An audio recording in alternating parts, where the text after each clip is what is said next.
عاجزی، یہ مضمون شائع ہوا ہے ماہنامہ سلطان الفقر فروری 2026 کے شمارہ میں، تحریر کیا ہے صاحبزادی منیزہ نجیب صاحبہ نے۔ سلطان الفقر ہفتم سلطان العاشقین حضرت سخی سلطان محمد نجیب الرحمن مدد اللہ الاقدس اپنی تصنیف مبارکہ شمس الفقراء کے باب توحید میں رقم تراز ہیں۔ منصور حلاج نے مقام وحدت پر پہنچ کر انا الحق، بایزید بسطامی رحمۃ اللہ علیہ نے سبحانی ما اعظم شانی اور ابو بکر شبلی نے انا اللہ کہا، لیکن حضور علیہ الصلوۃ والسلام اپنے آپ کو انا عبدہ فرماتے ہیں۔ جو ذوق اور لذت انا عبدہ میں ہے وہ انا الحق، انا اللہ اور سبحانی ما اعظم شانی میں نہیں ہے۔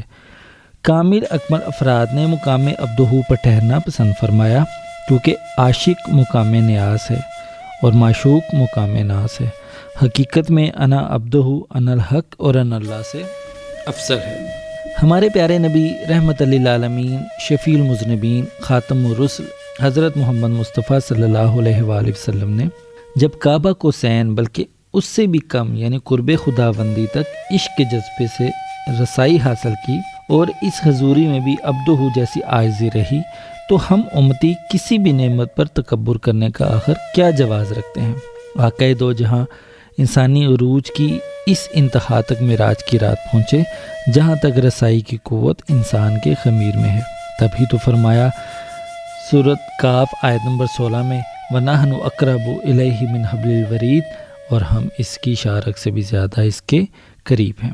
پھر صد افسوس کسی بھی ظاہری یا باطنی کمال و خصوصیت پر انسان عاجزی کا دامن چھوڑ دیتا ہے اور شیطانی تکبر میں مبتلا ہو کر خدا کی نظروں میں گر جاتا ہے اور اپنے آپ کو اعلیٰ سمجھنے کی غلطی کر بیٹھتا ہے، جبکہ دی ہوئی ہر نعمت تو صرف عطائے خداوندی ہے، بندے کا کمال نہیں۔ سورہ رحمان میں ارشاد باری تعالیٰ ہے فَبِأَيِّ آلَاءِ رَبِّكُمَا تُكَذِّبَانِ، پس تم اپنے رب کی کون کون سی نعمتوں کو جھٹلاؤ گے۔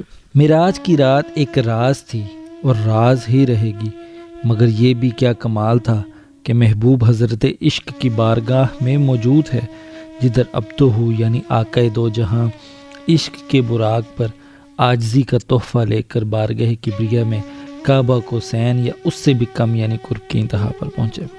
نہ نظر کسی اور طرف مائل ہوئی نہ حد سے بڑی، مطلب دونوں جہانوں کی طرف مائل ہوئی نہ ان میں موجود نعمتوں کی طرف۔ لبوں پر حمد و ثنا ہوگی، جس طرح قریب تر وہ جا رہے تھے اس میں بھی عاجزی ہوگی۔ تکبر اور عاجزی کی قدیم مثال آپ سب جانتے ہیں۔ جنہوں نے حضرت آدم علیہ السلام کو سجدہ کیا وہ عاجز تھے اور جنہوں نے نہیں کیا وہ متکبر۔ سالوں کی عبادت ضائع گئی، یعنی عبادت ضمانت نہیں نجات کی، اگر اس میں ریاکاری، تکبر یا اوصاف رذیلہ کی ملاوٹ شامل ہو، بلکہ ڈھونڈو وہ مرشد کامل اکمل جو نفس کے ناسور سے پاک کرائے اور عبادات میں خشوع و خضوع کی کیفیت عطا کرے۔ ڈھونڈو وہ جامع نور الہدیٰ مرشد جو گردن کو رب العزت کی بارگاہ میں جھکائے رکھے اور طالب کو بھی مٹی جیسی عاجزی عطا کرے۔ حضرت حذیفہ بن جمان رضی اللہ تعالیٰ عنہ، جنہیں رسول اللہ صلی اللہ علیہ وآلہ وسلم نے منافقین کے ناموں کا رازدار بنایا تھا، ان سے حضرت عمر فاروق رضی اللہ تعالیٰ عنہ جیسے جید صحابی نے پوچھا کیا میرا نام بھی ان میں تو نہیں؟ یہ ہوتی ہے عاجزی کہ امام عدل، مراد رسول، امیر المومنین خوف زدہ ہیں۔ اس طرح کی عاجزی پار لگاتی ہے۔ ایک مرتبہ رسول خدا نے کسی صحابی سے دریافت کیا تم کو موت کس قدر قریب معلوم ہوتی ہے؟ انہوں نے عرض کیا جب میں ایک نماز پڑھ لیتا ہوں تو خیال ہوتا ہے کہ دوسری نماز نصیب ہوگی یا نہیں۔ اس پر رسول اللہ صلی اللہ علیہ وآلہ وسلم نے فرمایا قسم ہے اس ذات کی جس کے قبضہ میں میری جان ہے، جب میں ایک سلام پھیر لیتا ہوں تو خیال ہوتا ہے کہ دوسرا سلام پھیر پاؤں گا یا نہیں۔ جہاں ایک طرف صحابہ کرام کی عاجزی کا یہ عالم تھا، وہیں ابو جہل اور ابو لہب کا غرور بھی ملاحظہ کریں کہ وہ کتنے بڑے بدبخت تھے۔ غزوہ بدر کے موقع پر دو نوجوان لڑکے جو ابو جہل کی طاق میں تھے اس پر حملہ آور ہوئے اور شدید زخمی کر کے گرا دیا۔ جب کفار پسپا ہو کر بھاگ گئے اور ایک صحابی ابو جہل کا سر تن سے جدا کرنے والے تھے، اس وقت اس نے آرزو کی کہ میرا سر کندھوں کے قریب سے کاٹا جائے اور پوری گردن سر کے ساتھ رہنے دی جائے، تاکہ جب لوگوں کے سر ایک جگہ رکھے جائیں تو مجھ سردار کا سر سب سے اونچا نظر آئے۔ اسی طرح ابو لہب کہتا تھا کہ میں اسلام قبول کر لیتا، لیکن اللہ سے مجھے یہ شکایت ہے کہ اس نے چچا کو چھوڑ کر بھتیجے کو نوازا۔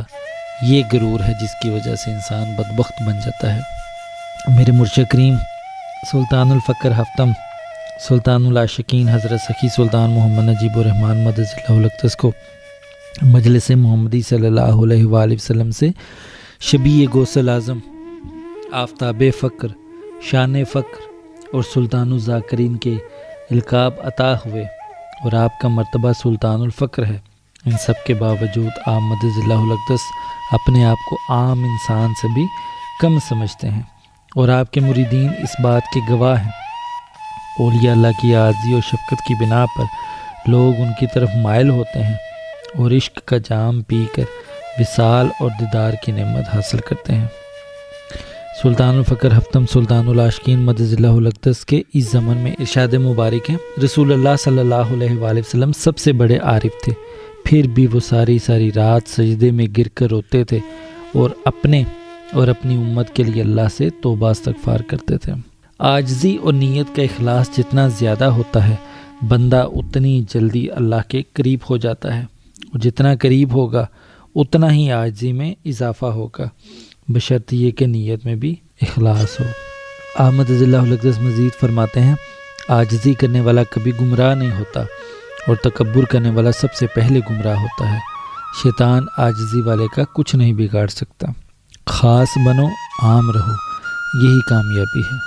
سلطان العارفین حضرت سلطان باہو رحمۃ اللہ علیہ پنجابی بیت میں فرماتے ہیں، 100,000 تنہا تو صدقے جڑے منہ نہ بولن پھکا ہو، 1,00,000 تنہا تو صدقے جڑے گل کریندے ہکا ہو، 1,00,000 تنہا تو صدقے جڑے گل کریندے ہکا ہو، 1,00,000 کروڑ تنہا تو صدقے جڑے نفس رکھیندے جھکا ہو، نیل پدم تنہا تو صدقے باہو جڑے ہوون سونا سڈاون سکا ہو۔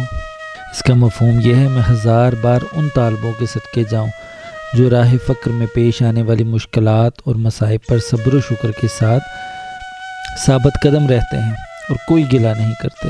میں لاکھوں بار ان کے قربان جاؤں جو وعدے کے پکے ہیں اور جو بات ایک بار کہہ دیتے ہیں اس پر ثابت قدم رہتے ہیں۔ کروڑوں بار ان پر واری اور صدقے جاؤں جو اپنے نفس کو قابو میں رکھتے ہیں، اور اربوں بار ان کے صدقے جاؤں جو ہر وقت دیدار الہی میں غرق رہتے ہیں۔ وہ اپنے مرتبہ قرب الہی کی بدولت سونے کی طرح ہوتے ہیں، لیکن عاجزی و انکساری کی وجہ سے عوام میں سکہ یعنی معمولی آدمی کی طرح رہتے ہیں اور اپنی بڑائی ظاہر نہیں کرتے۔ سلطان الفقر ہفتم سلطان العاشقین مدد اللہ الاقدس اپنی تصنیف حیات و تعلیمات سیدنا غوث الاعظم میں محبوب سبحانی قطب ربانی سیدنا غوث الاعظم حضرت شیخ عبدالقادر جیلانی رضی اللہ تعالیٰ عنہ کے اقوال اور فرمودات درج کرتے ہیں، جن میں سے کچھ یہ ہیں۔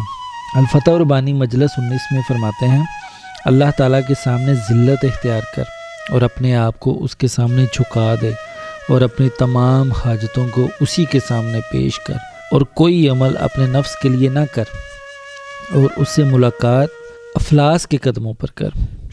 اسی طرح الفتح ربانی مجلس 44 میں فرماتے ہیں، تم اللہ کی طرف رجوع کرو اور توبہ کرو، اس کے سامنے گریہ و زاری کرو، اور اپنی آنکھوں اور دل کے آنسوؤں سے اس کے سامنے عاجزی کا اظہار کرو۔ رونا عبادت ہے، کیونکہ وہ کمال درجہ کی عاجزی اور ذلت ہے۔ الفتح ربانی مجلس 54 میں فرماتے ہیں، اے اللہ کے بندے، تو اولیاء اللہ کا خادم اور غلام بن جا، اور ان کے سامنے حق پا بن جا، پس جب تو اس پر ہمیشگی کرے گا تو سردار بن جائے گا۔ جو شخص اللہ تعالیٰ اور اس کے متقی بندوں کے سامنے جھکتا ہے تو اللہ اسے دنیا اور آخرت میں بلند مقام عطا فرماتا ہے۔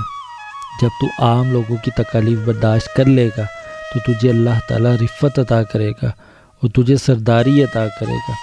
پھر کیا کہنا ان کا جو مخلوق میں سے خواص اولیاء اللہ کی خدمت کرے۔ ایک مرتبہ حضرت ذوالنون مصری رحمۃ اللہ علیہ کہیں تشریف لے جا رہے تھے، راستے میں چند لڑکے کھیل رہے تھے۔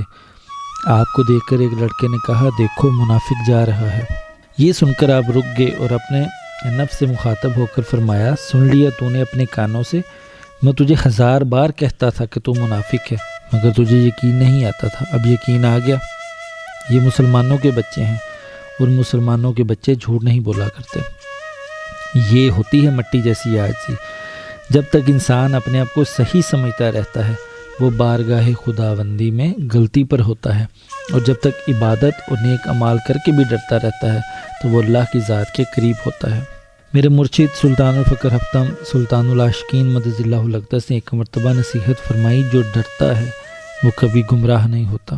کسی نے کیا خوب کہا ہے کہ پھلدار درخت جھکا ہوا ہوتا ہے، یعنی اللہ جتنا نوازے اتنی عاجزی میں چلے جاؤ۔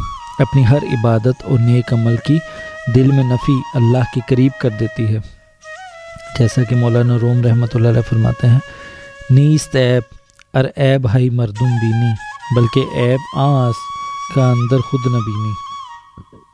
یعنی یہ کوئی عیب نہیں کہ اگر تو لوگوں کے عیب دیکھے، بلکہ عیب تو یہ ہے کہ تو اپنے اندر کے عیب نہ دیکھے۔ یعنی اصل کمال یہ نہیں کہ دوسروں کے عیب آپ پر کھل جائیں، بلکہ کمال تو یہ ہے کہ آپ کی نظر دوسروں کی خوبیوں پر رہے، لیکن اپنے معاملے میں آپ کی نظر صرف گناہوں، کمزوریوں اور عیبوں پر رہے۔ اللہ رب العزت سے دعا ہے کہ ہمیں عاجزی کی ڈھال عطا فرمائے اور شیطانی وسوسوں اور نفس کے وار سے بچائے، آمین۔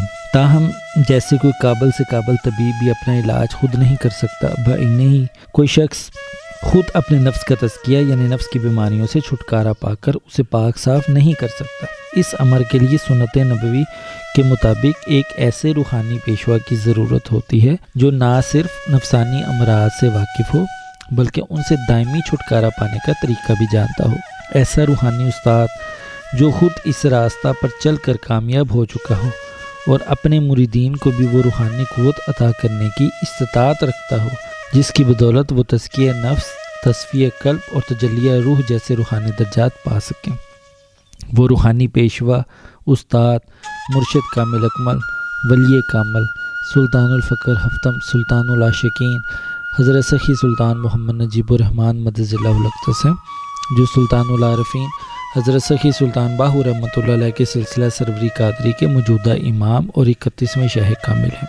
آپ مدد اللہ الاقدس امام الوقت اور مسند تلقین و ارشاد پر فائز ہیں اور اپنی بارگاہ میں آنے والے ہر طالب حق کو اپنی نورانی شخصیت اور روحانی صحبت سے مستفید فرماتے ہیں۔ لہٰذا سلطان العاشقین مدد اللہ الاقدس سے بیعت یا بغیر بیعت کے اسم اعظم اسم اللہ ذات فی سبیل اللہ حاصل کر کے نفس کے تزکیہ سے معرفت و دیدار اور وصال جیسی فقر کی نعمتوں سے مالا مال ہوں۔